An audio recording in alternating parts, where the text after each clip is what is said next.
আসসালামু আলাইকুম।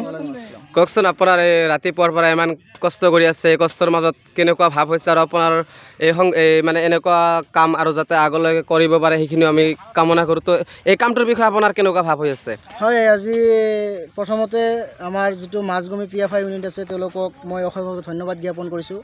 লগতে সাংবাদিক মহোদয়কো মই অশেষ ধন্যবাদ জ্ঞাপন কৰিছোঁ। ৰাতিপুৱাৰ পৰাই তেওঁলোক আমাৰ লগত লাগি আছে।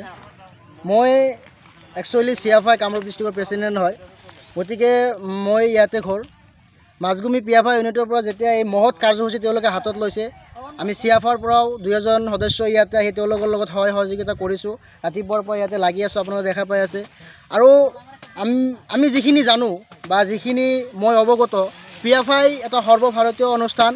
তেওঁলোকে কেৱল সমাজৰ উন্নয়নৰ হকে কাম কৰি আহিছে।